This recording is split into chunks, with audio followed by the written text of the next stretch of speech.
Hello friends, हमारे YouTube channel अभिनव career point में आप सभी का स्वागत है। इसमें हम लोग टेंस का अध्ययन कर रहे हैं। इसके पिछले वीडियो में हम लोगों ने टेंस के बारे में पढ़ा, टेंस कितने प्रकार का होता है। और जैसा कि हम सब जानते हैं कि टेंस जो होता है वो 3 प्रकार का होता है। एक प्रेजेंट टेंस होता है, एक पास्ट टेंस होता है, एक फ्यूचर टेंस होता है। तो इस समय हम लोग प्रेजेंट टेंस का अध्ययन कर रहे हैं। तो प्रेजेंट टेंस यानी कि हर टेंस के, यानी जैसे 3 टेंस होते हैं तो तीनों टेंस के 4-4 पार्ट्स होते हैं। एक पार्ट होता है simple tense, continuous tense, perfect tense और परफेक्ट कंटिन्यूअस टेंस। तो इसके पिछले वीडियो में हम लोग प्रेजेंट यानी सिंपल प्रेजेंट के बारे में अध्ययन कर चुके हैं। तो अब हम चलते हैं प्रेजेंट कंटिन्यूअस टेंस को पढ़ेंगे। प्रेजेंट कंटिन्यूअस टेंस क्या होता है इसको हम देखेंगे। तो प्रेजेंट जो होता है, प्रेजेंट यानी वर्तमान, और कंटिन्यूअस का मतलब होता है कि जारी रहना, यानी कि वर्तमान समय में जब भी हम बोल रहे हैं या बात कर रहे हैं तो वह कार्य जारी होना चाहिए उस सेंटेंस में। तो उसी को हम लोग प्रेजेंट कंटिन्यूअस टेंस कहते हैं। तो आइए हम देखते हैं कि प्रेजेंट कंटिन्यूअस टेंस को हम इंग्लिश में कैसे डिफाइन करते हैं।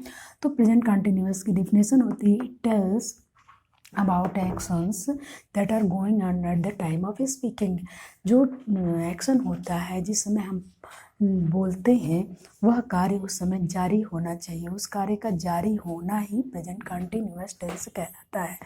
जैसे सीता खाना खा रही है, वह स्कूल जा रहा है, रीमा गाना गा रही है, और बच्चे मैदान में खेल रहे हैं। इस टेंस की पहचान ही होती है कि उस सेंटेंस में जो एक्शन होता है, जो कार्य होता है, वो बोलते समय जारी होना चाहिए, कंटिन्यूअस होना चाहिए। तो उस सेंटेंस को हम लोग प्रेजेंट कंटिन्यूअस टेंस की कैटेगरी में रखते हैं। लेकिन कभी कभी ऐसा किसी भी सेंटेंस में, प्रेजेंट कंटिन्यूअस टेंस के किसी भी सेंटेंस में कभी कभी ऐसा होता है कि कार्य जारी न रह करके कभी कभी उस समय के, वर्तमान समय के इर्द गिर्द, वर्तमान समय के आसपास भी चलता है। तो उसको भी हम लोग प्रेजेंट कंटिन्यूअस टेंस की कैटेगरी में रखते हैं। अब हम देखेंगे प्रेजेंट जो कंटिन्यूअस टेंस है उसका हम कैसे रूल होता है, उसको कैसे अप्लाई करते हैं। तो सेंटेंस में अफर्मेटिव सेंटेंस को देखेंगे, यानी सकारात्मक वाक्य में हम लोग प्रेजेंट कंटिन्यूअस टेंस का कैसे यूज करेंगे। तो पहले हम देखेंगे प्रेजेंट कंटिन्यूअस का जो अफर्मेटिव सेंटेंस होता है उसका रूल क्या होता है, उसमें हम कैसे रूल को अप्लाई करते हैं। तो इसका अफर्मेटिव सेंटेंस में रूल होता है, पहले हम सब्जेक्ट को लिखेंगे, फिर इज, एम, आर, यानी इज, एम और आर, ये 3 जो होते हैं हेल्पिंग वर्ब होते हैं, इनका हम यूज करेंगे अफर्मेटिव सेंटेंस में। इज हम तब यूज करेंगे जब हमारी जो वर्ब होगी, जो हमारा सब्जेक्ट होगा वो सिंगुलर होगा, तो हम इज का यूज करेंगे। और आई के साथ हमेशा हम एम का यूज करते हैं। और आर जो होता है ये हमारा प्लूरल सब्जेक्ट होगा, या फिर हमारा फर्स्ट पर्सन या सेकंड पर्सन का सब्जेक्ट होगा, तो उसके साथ हम लोग आर का यूज करते हैं। फिर हम प्लस वर्ब की फर्स्ट फॉर्म यानी कि वर्ब की बेस फॉर्म में हम आईएनजी का यूज करेंगे। उसके बाद हम लोग ऑब्जेक्ट का यूज करेंगे। यही रूल होता है प्रेजेंट कंटिन्यूअस टेंस का। पहले हम सब्जेक्ट, फिर is, am, are according to subject, फिर वर्ब की फर्स्ट फॉर्म में आईएनजी का यूज, फिर उसके बाद हम लोग ऑब्जेक्ट का यूज करते हैं। तो अब हम देखेंगे कुछ एग्जाम्पल्स के थ्रू और बेटर कुछ तरीके से समझेंगे कि इसको हम कैसे यूज करते हैं। तो पहला सेंटेंस हमारा मैं पढ़ रहा हूँ। तो मैं पढ़ रहा हूँ, इस सेंटेंस से हमको यह पता चल रहा है कि ये जो सेंटेंस है, ये वाक्य है, ये हमारा जब हम कह रहे हैं कि मैं पढ़ रहा हूँ, यानी जब हम स्पीक कर रहे हैं, बोल रहे हैं, तो ये जो पढ़ने का काम है, ये जो एक्शन है पढ़ना, ये मतलब प्रेजेंट टाइम में वो कंटिन्यूअस की कैटेगरी में है। तो यानी वह पढ़ने का काम उसका जारी है, तो इसलिए हम इसको प्रेजेंट कंटिन्यूअस टेंस कहेंगे। तो मैं पढ़ रहा हूँ, तो मैं आई के साथ हम हमेशा हेल्पिंग वर्ब एम का यूज करेंगे, आई एम। और जब वर्ब की बेस फॉर्म में हम लोग आईएनजी का यूज करेंगे। तो रीड, पढ़ना, रीड होता है बेस फॉर्म, उसमें हम आईएनजी जब यूज करेंगे तो हो जाएगा I am reading. Next sentence, वह बाजार जा रही है। तो वह बाजार जा रही है, इसमें रहा है, रही है,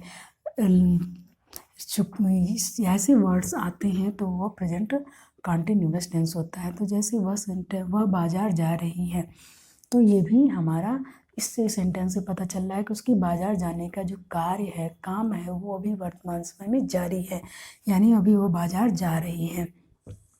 तो सी हमारा जो है ये सिंगुलर सब्जेक्ट है, इसलिए हम इसके साथ इसका यूज करेंगे। गो हमारा जो होता है वर्ब है, वर्ब की बेस फॉर्म है, उसमें हम आईएनजी का यूज करके गोइंग बना देंगे। She is going to market, she is going to market. अब हम देखिए, जैसा कि हमने कहा कि प्रेजेंट कंटिन्यूअस टेंस में ज़रूरी नहीं है कि मतलब जो हम सेंटेंस होता है वो वर्तमान समय में कार्य जारी होना ही, लेकिन कभी कभी होता है कि वर्तमान समय में कार्य जारी न होकर के वर्तमान समय के आसपास से कार्य चलता रहता है, वो भी हम प्रेजेंट कंटिन्यूअस टेंस की कैटेगरी में रखते हैं। तो ये जहाँ पर एक सेंटेंस है, जैसे वह आजकल नॉवेल लिख रहा है, यानी कि वह आजकल या इन दिनों नॉवेल लिखने का कार्य उसका जारी है, यानी कोई भी नॉवेल एक दिन में नहीं लिख पाएगा, यानी कि वो समय के इर्द गिर्द चल रहा है, यानी वो भी कुछ दिन थोड़ा सा लिखा, फिर कुछ दिन लिखा, यानी उसके लिखने का जो कार्य है थोड़ा थोड़ा करके वर्तमान समय में उसका जारी है। तो इस सेंटेंस से हमें पता चल रहा है कि जो उसके नॉवेल लिखने का कार्य है वो इस समय जारी है। तो इसका हो जाएगा ही इज़ राइटिंग। ही जो है ये हमारा सिंगुलर सब्जेक्ट है, इसके साथ हम singular verb singular helping verb का प्रयोग करेंगे। Is writing a novel these days, इन दिनों या आजकल नॉवेल लिख रहा है। इस तरह हमारा अफर्मेटिव सेंटेंस का यही रूल होता है। इसी तरह हक, जिससे हमको नकारात्मकता का बोध होता है, नहीं जिसमें वर्ड आते हैं उसको नकारात्मक सेंटेंस कहते हैं। तो वैसे सेंटेंस को हम नेगेटिव सेंटेंस की कैटेगरी में रखते हैं। तो इसका क्या रूल होता है, तो इसके रूल में भी सारा रूल अफर्मेटिव की तरह ही रहेगा, बस उसमें हम केवल subject is am are according to subject, और उसके बाद हम इज एम आर के बाद नॉट का यूज करेंगे, नॉट के बाद हम वर्ब की फर्स्ट फॉर्म में आईएनजी का यूज करेंगे, उसके बाद ऑब्जेक्ट का यूज करेंगे। तो जैसा इसमें हम देख रहे थे अफर्मेटिव सेंटेंस में इज एम आर, इसके बाद वर्ब की फर्स्ट फॉर्म, तो वहाँ पर हम इज एम आर के बाद जस्ट बाद उसके बाद हम नॉट का यूज करेंगे, क्योंकि ये नेगेटिव सेंटेंस है। फिर उसके बाद हम सारे रूल्स को अप्लाई करेंगे। अब हम देखेंगे नेगेटिव सेंटेंस के कुछ एग्जाम्पल्स।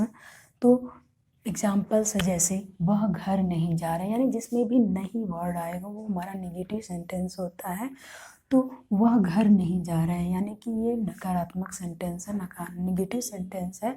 तो इसका हो जाएगा ही इज ये है इज एम आर में से हम एक वर्ड को यूज़ करेंगे, हेल्पिंग वर्ब को। तो यहाँ इज होगा, क्योंकि ये जो ही है ये हमारा सिंगुलर सब्जेक्ट है। तो फिर उसके बाद हम नॉट का यूज करेंगे, क्योंकि ये नेगेटिव सेंटेंस है, इसलिए पहले हम जस्ट हेल्पिंग वर्ब के बाद हम नॉट का यूज करेंगे, फिर उसके बाद हम मेन वर्ब में आईएनजी का यूज करके तब हम सेंटेंस को बनाएंगे। तो he is not going to home, वह घर नहीं जा रहा। इसी तरह हम अदर सेंटेंस को भी बना सकते हैं इसी रूल को फॉलो करके। अब हम देखेंगे इंट्रोगेटिव सेंटेंस कैसे बनता है, इंट्रोगेटिव सेंटेंस हम कैसे बनाएंगे, इसका रूल क्या होता है। तो इंट्रोगेटिव सेंटेंस जो होता है यानी प्रश्नवाचक वाक्य, जिसमें हम प्रश्न पूछने का बोध होता है, जिस वाक्य से जिस सेंटेंस से हमको प्रश्न पूछने का आभास होता है, बोध होता है, उसको हम इंट्रोगेटिव सेंटेंस कहते हैं। तो इंट्रोगेटिव सेंटेंस में जो होता है दो तरह के क्वेश्चन पूछे जाते हैं, एक होता है यस या नो टाइप का क्वेश्चन, एक होता है WH वाले वर्ड से स्टार्ट क्वेश्चन होते हैं।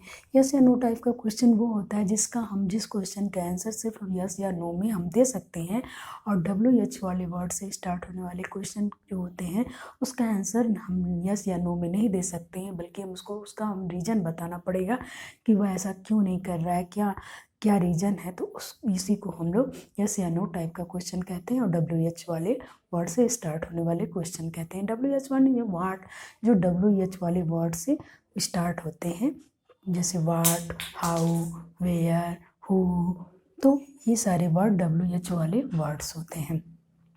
पहले हम देखेंगे इंट्रोगेटिव सेंटेंस का रूल क्या होता है।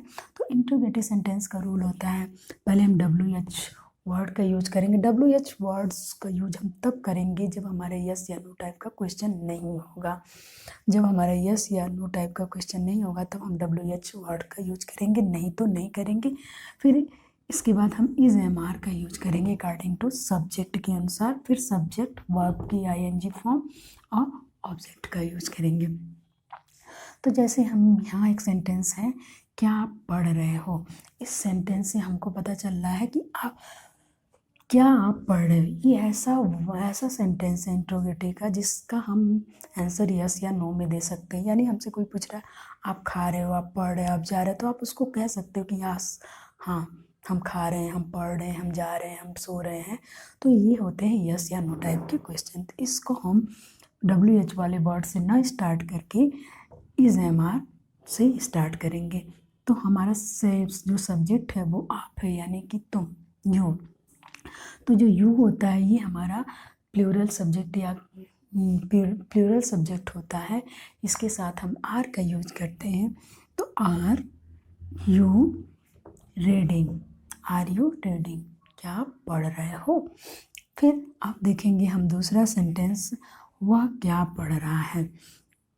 वह क्या पढ़ रहा है, तो ये हमारा WH वाला वर्ड्स वाला सेंटेंस कहलाएगा, क्योंकि इसमें हम पूछ रहे हैं वह क्या पढ़ रहा है, वह क्या खा रहा है, वह क्या गा रहा है। तो उसमें आपको बताना पड़ेगा कि वह क्या खा रहा है, क्या पढ़ रहा है। इसको हम यस या नो में आंसर नहीं दे सकते। तो यही जो सेंटेंस होता है ये WH वाले वर्ड से स्टार्ट होता है। तो यहाँ हमको जो वर्ड आता है प्रश्नवाचक, उसकी जो हम हिंदी जो वर्ड आता है उसकी इंग्लिश का यूज हम लोग पहले स्टार्ट में कर देते हैं। फिर उसके बाद हम MR का यूज करते हैं। फिर उसके बाद हम सब्जेक्ट का यूज करेंगे। फिर उसके बाद वर्ब की फर्स्ट फॉर्म में ING का यूज करेंगे। तो क्या क्या व्हाट हो गया, वह है। तो इसलिए हम सब्जेक्ट के अनुसार इज MR में से इज का यूज करेंगे, क्योंकि हमारा जो सब्जेक्ट है वो सिंगुलर सब्जेक्ट है। तो व्हाट इज ही रीडिंग, वह क्या पढ़ रहा है। एक और हम इसी टाइप का सेंटेंस को देखेंगे WH वाले वर्ड के, वे क्यों जा रहे हैं। यानी कि इस सेंटेंस में भी हमको पता चल रहा है कि जो इसमें हमको पूरे सेंटेंस से जो वाक्य है वे क्यों जा रहे हैं, तो इसका हमें रीज़न बताना पड़ेगा। यस या नो से नहीं काम चलेगा। तो इसलिए इसको हम WH वाले वर्ड से स्टार्ट करेंगे। तो क्यों, क्योंकि स्पेलिंग जो होती है इंग्लिश में वाई होती है। तो वाई, फिर हम सब्जेक्ट को देखेंगे, सब्जेक्ट वे है। तो यानी जो सब्जेक्ट हमारा वे है ये थर्ड पर्सन का प्लूरल सब्जेक्ट है। तो इसके साथ हम आर का यूज करेंगे, वाई आर। फिर subject they going, why are they going, इस तरह।